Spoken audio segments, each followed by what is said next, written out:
Do you have any interest in Jesus? People all over the world have for almost 2,000 years. Whether he's known as Jesus, Jesui, Isa, Jisu, Jesu, Jesus, Gisas, Yosa, Yesu, or Yeshua, the man is arguably the most important figure in all human history. Not only did his birth shape the calendar used globally today, but the instrument of his death is one of the most recognizable symbols in all history. But others are interested in Jesus precisely because he is so well known. If you can show that Jesus is on your side, if you can present Jesus as a champion of your cause, if you can convince people that you speak for Jesus, you are far more likely to succeed. This has been the case with religious, political, social movements throughout history. It's also helped with selling books, selling movie tickets, and selling all sorts of other quote-unquote Christian commodities. Still others are interested in Jesus not because of his historical importance or impact, or because they want to make him their poster boy, but because of the claims that are made about him. He can change your life. He can cleanse your heart. He can give you peace. And because he rose from the dead, he can give you hope in the face of death.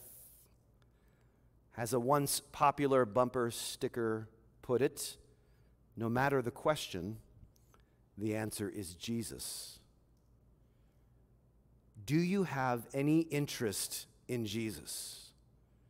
If so, what's driving that interest?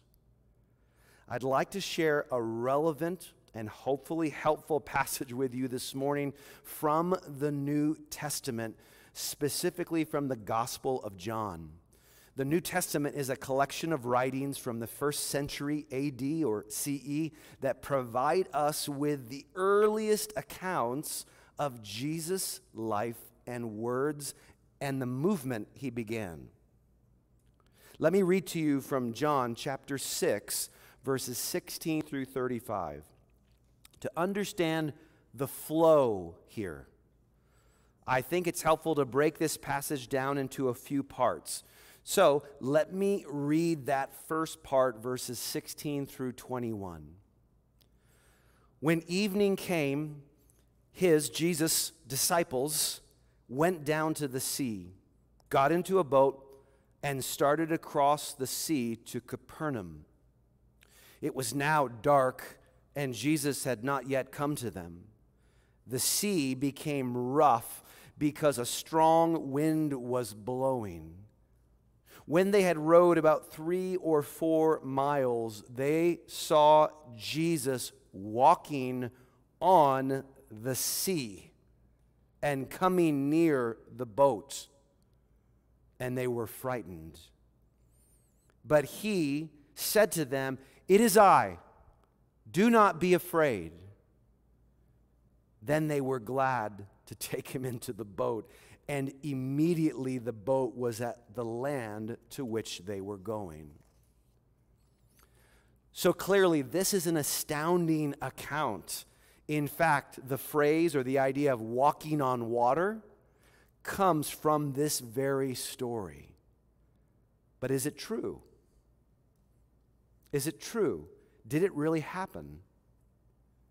It's important to understand that this story, along with all of the other stories in the New Testament, are presented as eyewitness accounts. They are not presented as literary fictions. They are not presented as fantastical embellishments. Notice this is not set in a world of unicorns or hobbits. Did you see that? This is our world. This is the world where people are scared when they see a man walking towards them on the water. So, if we take this account at face value, then our next question should be, why? Why? Why did Jesus walk on the water in order to join his disciples instead of simply getting in the boat with them earlier? Well, the writer of the gospel is clear about why he's collected these accounts like this. He wants to present powerful signs that confirm the radically unique identity of Jesus to his readers. Powerful signs. Now, no matter the culture or the period in history, walking on water is a powerful sign. But for the Jewish men in this boat, as we read about in this account, for these Jewish men, this astounding event would have pointed them to passages from the Hebrew Bible, passages like Job chapter 9, verse 8, which describes how it is God who alone stretched out the heavens and trampled the waves of the sea. And that's not the only passage like that. Surely this man, Jesus, was more than just a miracle worker. But look at where the passage takes us next, verse 22. On the next day, the crowd that remained on the other side of the sea saw that there had been only one boat there, and that Jesus had not entered that boat with his disciples, but that his disciples had gone away alone. Other boats from Tiberias came near the place where they had eaten the bread after the Lord had given thanks. So when the crowd saw that Jesus was not there, nor his disciples, they themselves got into the boats, those boats that had come from Tiberias, and they went across to Capernaum, seeking Jesus. Okay, the crowd mentioned here are just some of the thousands. Just some of the thousands that Jesus had miraculously fed with bread in the opening verses of this very chapter. These are just some of those thousands. This seems likely since it's unlikely that the other boats mentioned in verse 23, it's unlikely that there were that many of those boats that it was transporting, right? It wasn't an armada of boats transporting over 5,000 people. No, these were just some of the people who had been there. Now, there's no need to linger on this passage, verses 23 through 24. It really just serves to connect the first part of this passage with the third part of this passage. That's not to downplay its importance. It's critical that we understand how John is tying the sign in verses 16 through 21 with the sight.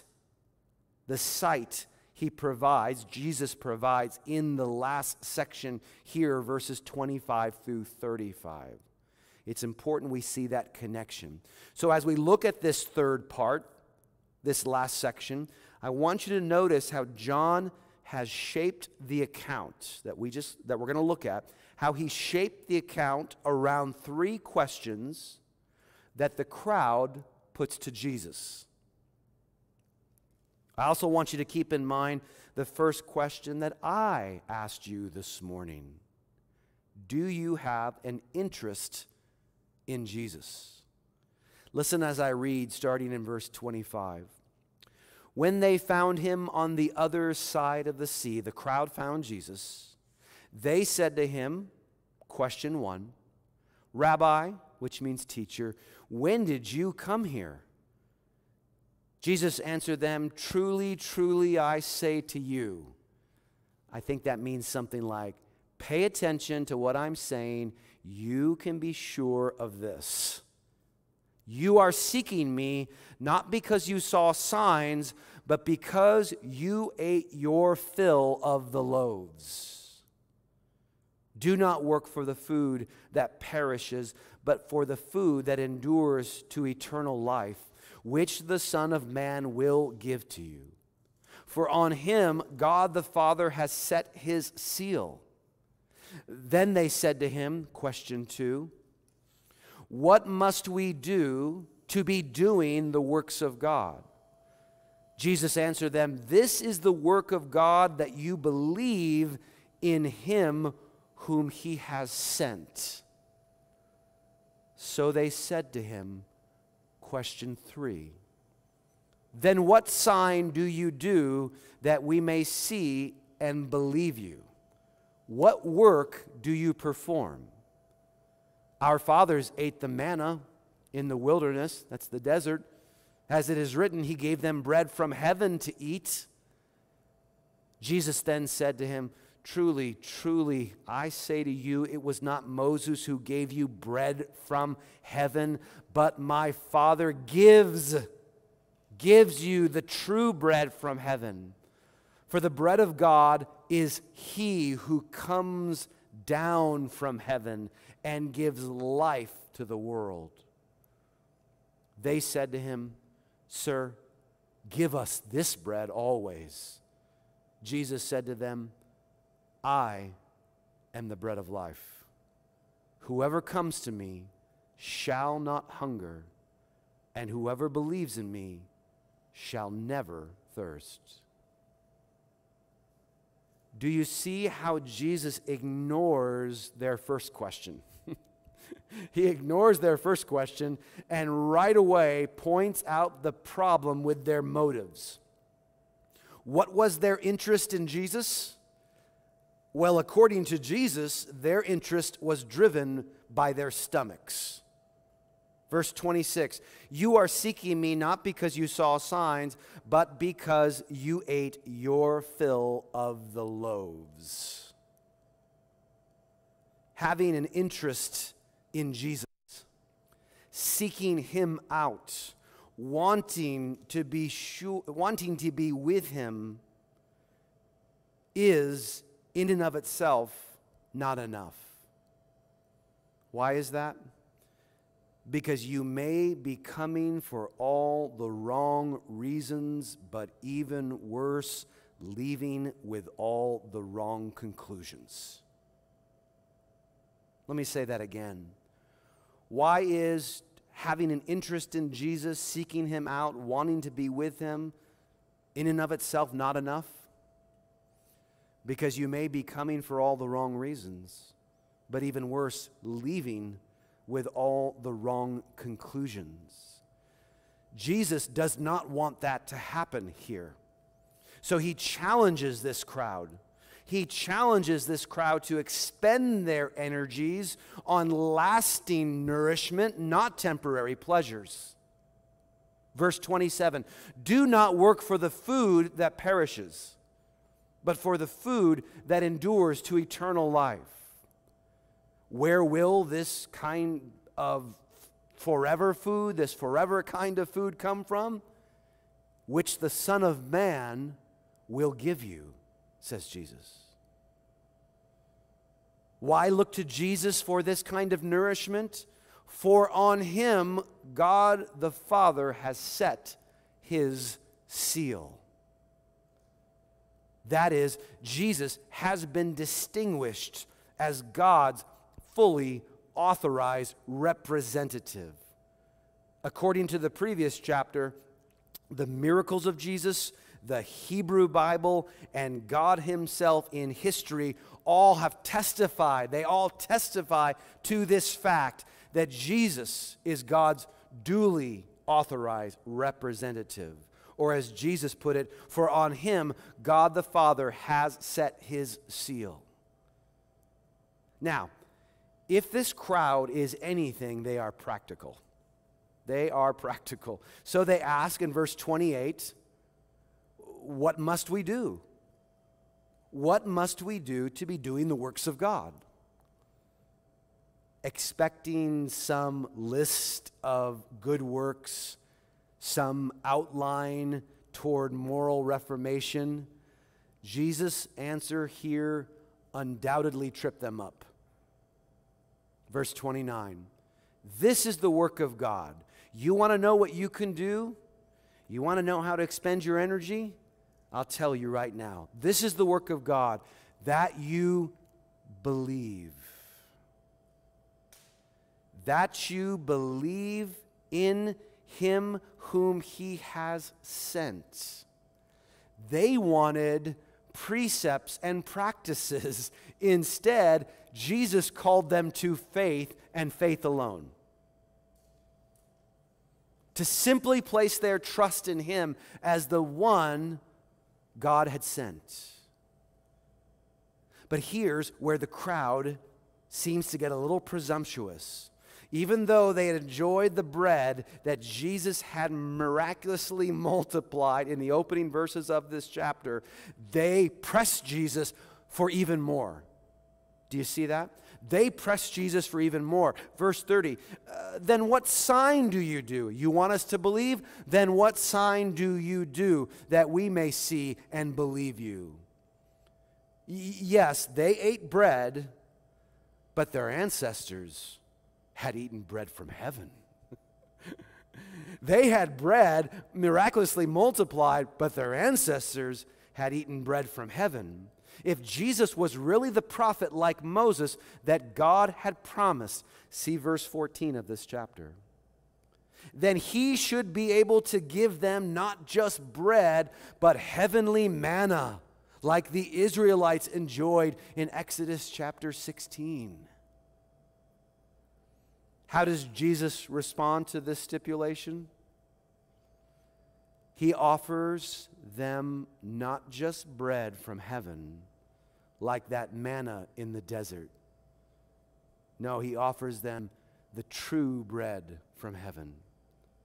The true bread from heaven. What is this bread? Verse 33, it is he who comes down from heaven and gives life to the world.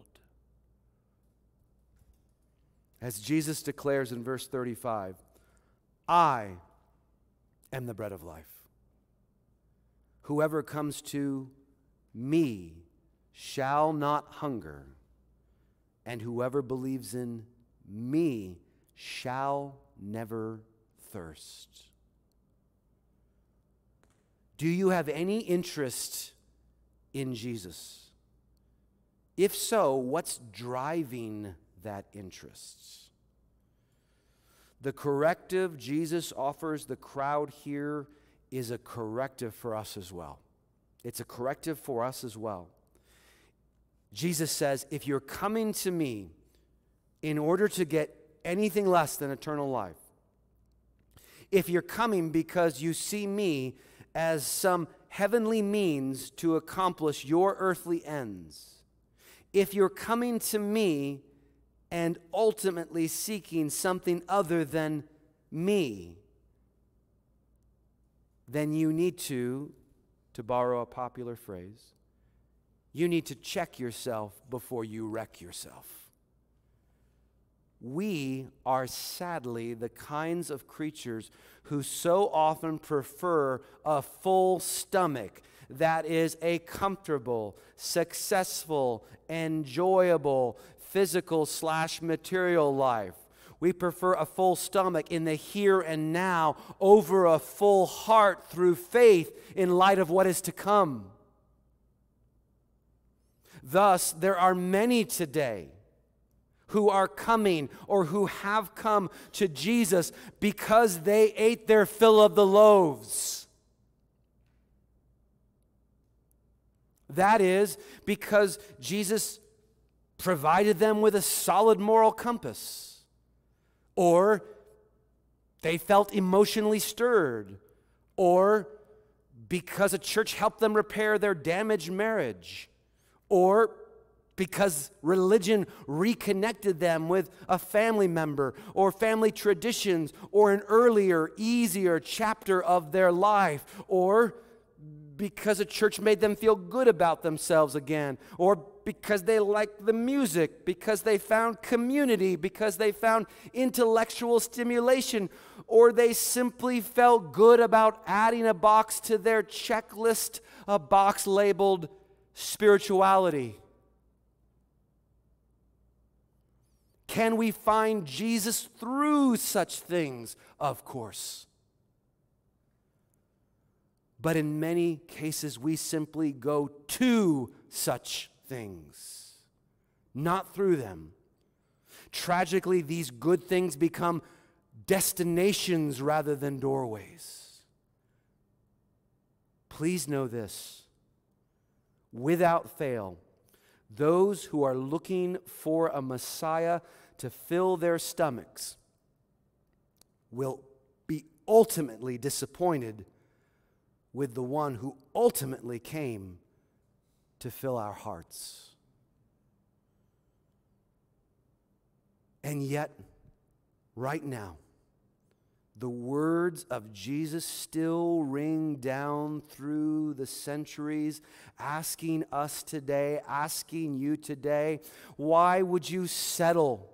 Why would you settle for what cannot truly fill you and what will not truly last when abundant eternal life is offered to you from me and in me? Remember how Jesus worded his corrective in verse 26. You are seeking me not because you saw signs, but because you ate your fill of the loaves. You see, these profound and powerful signs were meant to reveal something profound and powerful about the one who performed them. Think about it. This crowd crossed the lake in boats in order to get some kind of earthly fullness from the one who crossed the lake by walking on the water. Do you see the problem with this? With their motives?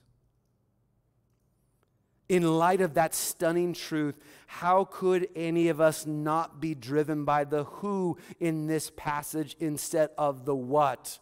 In awe of him, not simply the sign, gripped by Jesus himself, not simply what we can get from Jesus.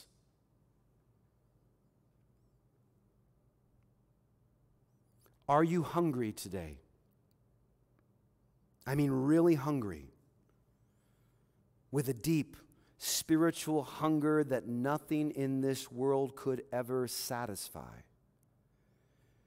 If you are, then hear again the words of Jesus. I am the bread of life. Whoever, isn't that wonderful? Whoever comes to me shall not hunger, and whoever believes in me shall never thirst. And this declaration